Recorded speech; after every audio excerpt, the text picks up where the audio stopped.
Hey everybody, Joshua from Gander Flight here. We've got this cart here that my kids store all of our Legos in. And we had one of the drawers drop and get cracked. You can see all in here. What I want to do today is take you out to the shop and show you what I'm going to do to stop it from cracking even more. Because if I leave this crack be and let them continue to play with this drawer, those cracks are going to continue to spread and eventually this whole drawer will be unusable. So let's head out to the shop and I'll show you what I'm going to do to stop it from breaking anymore. Alright, we're out in the shop now, and what you're going to need is a drill and a drill bit that's going to be just slightly larger than the size of your cracks. So this drawer, the cracks are pretty small.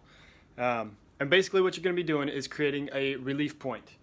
You're going to find that where the crack terminates and drill a hole at the end of that so that the crack terminates into that hole, relieving any pressure that's on the plastic. And after you do that, then if there's any movement in the plastic, it's not going to continue to spread that crack. So what we're going to do is just find all the places it terminates and put a small hole at each of those spots.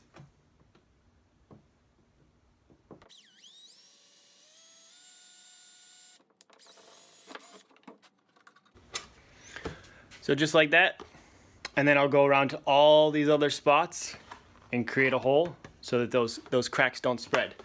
If you have any big plastics where this crack is still pretty tight. Once I create those relief holes, it still should be pretty good.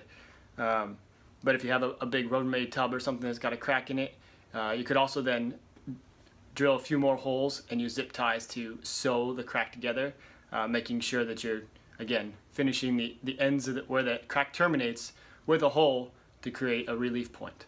If you found this tip helpful, give me a thumbs up, share the video, and for more tips and tricks, head over to ganderflight.co and check out some of the other things I'm doing. Have a good day.